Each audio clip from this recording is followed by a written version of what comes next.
Hello students, myself doctor Ashish Srivastava और आज के इस लेक्चर में आपको इंट्रोड्यूस कराऊंगा मेंडलिज्म के बारे में। यानी कि मेंडल्स ने लॉ ऑफ इनहेरिटेंस को प्रपोज्ड किया, उन्होंने लॉ ऑफ डोमिनेंस को दिया, लॉ ऑफ सेग्रीगेशन को दिया, लॉ ऑफ इंडिपेंडेंट असॉर्टमेंट को दिया। मेंडल्स ने पी प्लांट पर अपने रिसर्च किए और पी प्लांट के 7 इंपॉर्टेंट कैरेक्टर्स को, जिनकी 14 ट्रू ब्रीड वैरायटीज पर उन्होंने अपने रिसर्च को करके हमें ये बताया कि आखिर किसी भी ऑर्गेनिज्म से उसकी नेक्स्ट जनरेशन में इनहेरिटेंस यानी कि कैरेक्टर्स जो होते हैं उनका ट्रांसमिशन किस प्रकार से होता है। लेकिन ये सभी बातों को जानने से पहले हमें मेंडलिज्म के बारे में कुछ बेसिक चीजें जानना बहुत ज्यादा जरूरी हैं। तो मैं स्टार्ट करता हूं अपने लेक्चर में। इसमें जो भी पॉइंट्स मैं आपसे डिस्कस कर रहा हूं वो बड़े ही थ्योरेटिकल पॉइंट्स हैं और आपको उनको ध्यान से सुनना है, क्योंकि कभी कभी एग्जाम में डिफिकल्ट क्वेश्चंस नहीं आते हैं बल्कि सिंपल से क्वेश्चंस आते हैं और वो मेरे इस लेक्चर में जो कंटेंट आपको डिलीवर कर रहा हूं कहीं ना कहीं उस पर बेस्ड होते हैं। तो आपके लिए मैं बता देता हूं सबसे पहले कि आज से बहुत समय पहले, यानी कि अप्रॉक्सीमेट में बात करूं तो 8000 से 10000 बीसी के दौरान जो हमारे अर्ली एग्रीकल्चरिस्ट थे, अर्ली एग्रीकल्चरिस्ट यानी कि हमारे पूर्व कृषक भाई लोग जो थे, उनको भी ये आइडिया था या उनको ये आइडिया हो चुका था कि कहीं ना कहीं जो वेरिएशन कॉज होता है, यानी कि पेरेंट्स से बनने वाली वेरियस ऑफस्प्रिंग्स में जो वेरिएशन कॉज होता है उसके पीछे कहीं ना कहीं सेक्सुअल रिप्रोडक्शन रिस्पॉन्सिबल है। एंड इन मॉडर्न टाइम, आज के आधुनिक युग में ये हम बहुत अच्छे से जानते हैं कि अगर कोई ऑर्गेनिज्म सेक्सुअली रिप्रोड्यूस करेगा तो वो गैमीट का फॉर्मेशन करेगा, वो गैमीट का फॉर्मेशन करेगा तो उसको मियोसिस करना होगी, मियोसिस करेगा तो उसमें क्रॉसिंग ओवर होगा, जिससे कि उसमें अलीलिक वेरिएशंस गैमीट्स में आएगा और गैमीट्स के थ्रू वो प्रोजेनीज में भी जाएगा। तो अल्टीमेटली अगर कोई भी ऑर्गेनिज्म एसेक्सुअल रिप्रोड्यूस करेगा तो उसमें वेरिएशन आपको देखने को नहीं मिलेगा। वेरिएशन आपको तभी देखने को मिलेगा जब ऑर्गेनिज्म में सेक्सुअल रिप्रोडक्शन की प्रोसेस होती होगी। तो यहां पर हमें यह शिक्षा मिलती है कि अगर आप कभी भी मेंडल्स के लॉ को अप्लाई कर रहे हैं तो आप केवल उन्हीं ऑर्गेनिज्म पर अप्लाई कर सकते हैं जो सेक्सुअली रिप्रोड्यूसिंग डिप्लॉयड ऑर्गेनिज्म हो। कभी भी हम एसेक्सुअल रिप्रोड्यूसिंग या हैप्लॉयड ऑर्गेनिज्म पर मेंडल्स लॉ को अप्लाई नहीं कर सकते, ये आपको ध्यान रखना है। और ये आइडिया हमारे अर्ली एग्रीकल्चरिस्ट को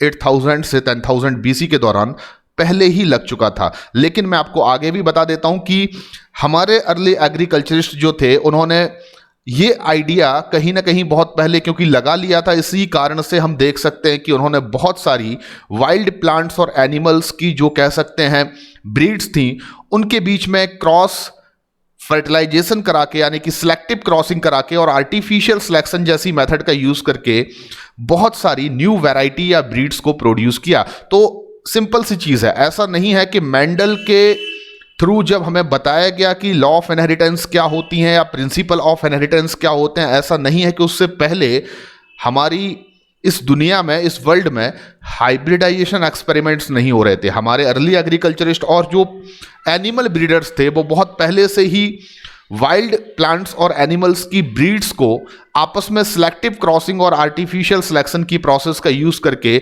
न्यू ब्रीड्स में कन्वर्ट किया करते थे ताकि हम उनसे बहुत सारे इकोनॉमिक बेनिफिट्स ले सकें।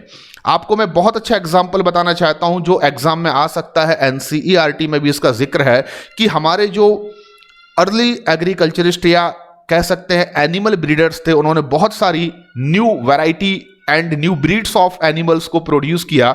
One of them is Sahiwal. तो साहिवाल एक ऐसी काऊ की इंडियन ब्रीड है जो पंजाब में प्रोड्यूस की गई और इसको प्रोड्यूस किया गया बेसिकली आर्टिफिशियल सिलेक्शन और क्रॉस हाइब्रिडाइजेशन से एज वेल एज डोमेस्टिकेशन से। तो एक बार ये क्वेश्चन एग्जाम में आ चुका है कि साहिवाल ब्रीड ऑफ काऊ जो पंजाब में बनाई गई उसको हमने इनमें से किस मेथड से प्रोड्यूस किया। तो आपको अभी मैं बता देता हूं कि ये हमने बनाई थी क्रॉस हाइब्रिडाइजेशन या selective crossing and artificial selection का यूज करके, साथ में इसमें हमने डोमेस्टिकेशन का भी यूज किया। और आज हम साहिवाल जो काऊ है, जो कि एक बहुत अच्छी ब्रीड है, मिल्क प्रोड्यूसिंग ब्रीड ऑफ काऊ है, उसको हम इंडिया में डोमेस्टिकेटेड कर रहे हैं। लेकिन मैं आपको बता देता हूं हमारे जो अर्ली एग्रीकल्चरिस्ट या जो ओल्ड बहुत पुराने एनिमल ब्रीडर्स थे उनको ये आइडिया तो जरूर था कि कहीं ना कहीं सेक्सुअल रिप्रोडक्शन की मेथड से वेरिएशन आता है, तो अगर हम क्यों ना सुपीरियर अगर एनिमल्स या सुपीरियर प्लांट्स के बीच में क्रॉस हाइब्रिडाइजेशन कराएं तो हम ऐसी ब्रीड्स या वैरायटी को प्रोड्यूस कर सकते हैं जिनकी अपनी इकोनॉमिक इंपॉर्टेंस हो। ये तो उन्हें आइडिया था, लेकिन हमारे जो एंसेस्टर्स थे उनको बहुत कम इस बारे में आइडिया था कि आखिर इस वेरिएशन के पीछे जो scientific basis of inheritance and variation है वो एक्चुअली में क्या है। तो कहीं ना कहीं मेंडल के भी पहले हम थोड़ा बहुत इस बारे में जानते थे कि वेरिएशंस आने के पीछे के कारण सेक्सुअल रिप्रोडक्शन होते हैं, लेकिन लिटरली हमें बहुत कम आइडिया था इस बारे में कि इसके पीछे का साइंटिफिक बेसिस क्या हो सकता है। चलिए आगे बढ़ते हैं। अब मैं आपको बता दूं, ग्रिगोर जोहन मेंडल, यानी कि जिनको हम जनरली मेंडल के नाम से जानते हैं, इनको हम आपको बताना चाहते हैं कि ये पहले ऐसे व्यक्ति थे, ये पहले ऐसे पर्सन थे जिन्होंने सबसे पहले साइंटिफिक बेसिस ऑफ इनहेरिटेंस और वेरिएशंस को डिमॉन्स्ट्रेटेड करने के लिए हाइब्रिडाइजेशन एक्सपेरिमेंट को कंडक्टेड किया। यानी कि जॉर्ज या Gregor Johann Mendel was the first person जिन्होंने scientific basis of inheritance and variation के लिए हाइब्रिडाइजेशन एक्सपेरिमेंट को कंडक्टेड किया। और मैं आपको बता दूं कि मेंडल ने जो अपने हाइब्रिडाइजेशन एक्सपेरिमेंट कंडक्ट किए वो किस प्लांट पर किए, तो वो प्लांट था पी प्लांट, यानी कि गार्डन पी। और मैं आपको यह भी बता देता हूं कि हमें हमेशा यह कंफ्यूजन होता है, क्या मेंडल वो पहले व्यक्ति थे जिन्होंने पी प्लांट पर हाइब्रिडाइजेशन एक्सपेरिमेंट को कंडक्ट किया? तो नहीं, मेरी बात को आपको बहुत ध्यान सुनना है।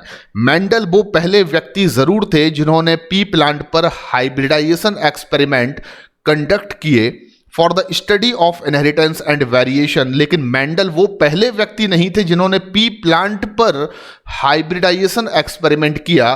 क्योंकि मैं आपको बताना चाहता हूं कि नाइट और गॉस, यहां पर दो बड़े ही इंपॉर्टेंट वैज्ञानिकों के नाम आपको दिख रहे हैं और इन साइंटिस्ट के नेम आपको याद रखने हैं। नाइट और गॉस रियली ऐसे दो पर्सन हैं, दो साइंटिस्ट हैं जो मेंडल से भी पहले, मेंडल के वर्क से भी पहले पी प्लांट पर हाइब्रिडाइजेशन एक्सपेरिमेंट को कंडक्ट कर रहे थे। लेकिन उनका मोटिव इनहेरिटेंस और वेरिएशन की स्टडी करना नहीं था, उनका मोटिव केवल new breeds of pea plants बनाना था। लेकिन वो ये नहीं जानते थे कि जो वो न्यू ब्रीड्स बना रहे हैं उसके पीछे इनहेरिटेंस और वेरिएशन का जो साइंटिफिक बेसिस है वो क्या हो सकता है। तो अल्टीमेटली अब मैं इसको कंक्लूड करता हूं। आपके सामने दो क्वेश्चंस हैं, बड़े इंपॉर्टेंट क्वेश्चंस हैं।